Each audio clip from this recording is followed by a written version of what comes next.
You're allowed to talk about it, but you're not allowed to induce, confuse and mislead. Neeraj यात्री, पर ये सब हो रहा है. Yes, Anand, ये सब कुछ हो रहा है, and all of us are mute spectators looking at this subversion of the entire civilization that is known as Sanatan Dharma. Ramanik Man has raised very pertinent questions regarding the goings on, but what we have to remember is that unfortunately this has been done under the rubric of all religions are same. Look at the irony of this, that if all religions are same, then why do we need to even convert? That is one point.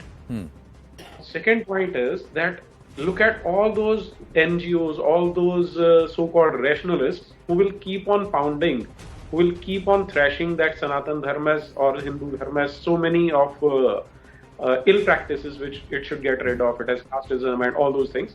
But those very people, those very organizations, those very politicians, they don't utter a single word when they see the drama that is unfolding every day in front of us, where these idiotic gestures are being made and the pastor is claiming that they've been cured. Like Ramanik was saying, then instead of having hospitals, we should be having more and more churches. Now the point is that why is no rationalist organization talking about this? And I must congratulate you, Anand, for raising this point. I don't see such debates going on most of the channels. They are involved in mundane discussions, whereas now what happens is that the present Prime Minister, you've raised a very right question that it's been 8 years, nothing has been done. What they say is that we have tightened the control on FCRA.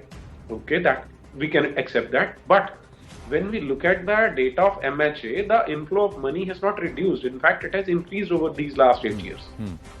Just change their modus operandi. Now, the present Prime Minister Modi ji, they swear by Mahatma Gandhi also and by Swami Vivekananda also. Mahatma Gandhi was very open in saying that missionary activity is the worst kind of poison to sap the earth. And was very categorical that whatever conversions have been made, we should bring them back into the Sanatan fold. Likewise, Swami Vivekananda, again somebody who is admired by Narendra Modi ji, he was very categorical in saying that one Hindu converting is not only a Hindu less but an enemy more. And he also was a votary of converting all those back. But what is happening? In the name of secularism, which should be termed as pseudo-secularism, the missionaries are running amok all over the country and there is no check and balance over them. I've not seen anything happening to any of these missionaries. They're coming here, getting involved in all kind of illegal activities, and you don't see anyone being booked. On the contrary, when a little bit of noise was made, some kids playing on street, they had shattered a window pane of a church. A special helpline was created to cater to Christian community. Okay, we can live with that also. Okay, let us agree with that also. But at least you should see through the game that when they are converting, they have a much larger game plan. They are planning to subvert the entire civilization. And now, then the question is raised that what is harm in that? What we should remember is that there was a dark age in Europe, which is still called a dark age. And it coincides with which period? When church was calling the shots all over Europe. Now, and they have been very courageous, Europeans have been very courageous to get rid of the church, its control over states. And do we want that same thing to be happening to our civilization? No, we don't. And we did not vote this government to say these goody-goody things and not act on the civilizational issues. They are supposed to act on these issues, which are changing the demography. As you rightly pointed out in your report, that officially they claim it is just 2%, 2.5%, 3%, but on the ground, depending on the region, the actual numbers are 10% to as high as 25%. But I agree. The fact is that since 2011, we don't even have a census, so we don't even know what the actual numbers are on ground. So the census has also been delayed inordinately. But you can see the trend around us. We can see the trend around us. Sriraj Nairji, before I come across to you, I'm going to ask Professor Janendra Barman to tell us what's happening in Assam. Assam, it seems to be, okay, Ada Tera, Ada Mera kind of a game that's happening. Lower Assam is part of this entire pan-Islamist agenda because you have Ansarul Bangla and Jamaatul Mujahideen Bangladesh there and ISIS-driven people. With them, these maps have been found. Investigation authorities have claimed that, and they've said that these maps should draw the Lower Assam as part of Greater Bangladesh, or what they're calling.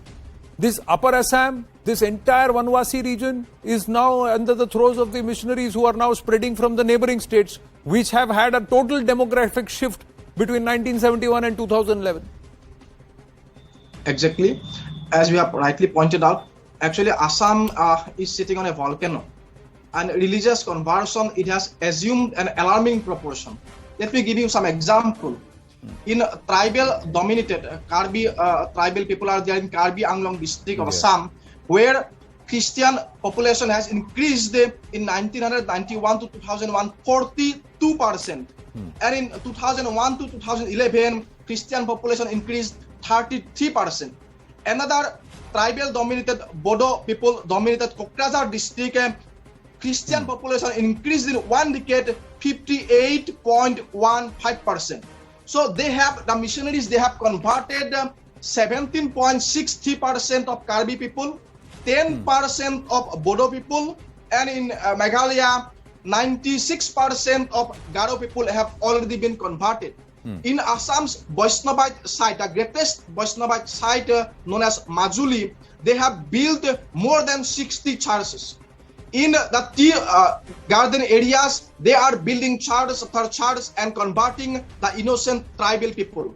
The situation can best be described what Aime Cesare wrote. I quote Aime Cesare: societies drained of their essence, cultures trampled underfoot, institutions undermined, lands confiscated, religion smashed, magnificent artistic creations destroyed, extraordinary possibilities wiped out. This is what is being happened. This is what has happened in the entire Northeast, and now Assam still remains a Sanatan people, still remains majority, but their soft target is now the tribal people of Assam. And as the other panelist has rightly quoted, the greatest secular icons of India, Mahatma Gandhi, he said in an interview in The Hindu, I quote Mahatma Gandhi: every nation's religion is as good as another. Certainly India's religions are adequate to her people. We need no converted spirituality. What he said in Young India, what he wrote on 13th April 1931, Gandhiji wrote, India stands in no need of conversion from one faith to another.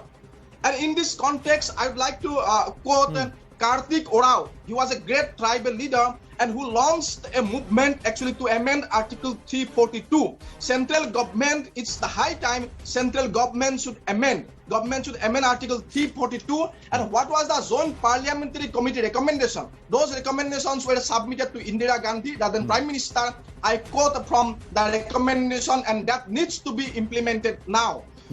The Zone Parliamentary Committee report said, no person who has given up tribal faith or faiths and has embraced either Christianity or Islam shall be deemed to be a member of any scheduled tribe. So those persons who have left their tribal Janajati identity, faith, God, they should no longer be entitled to the facilities provided under Article 342 to the tribal people. So that amendment is the need of the hour. I hope government of India but should here take is the game, cognizance of Professor this Barman. and take some strong steps. Professor Barman, this is the game.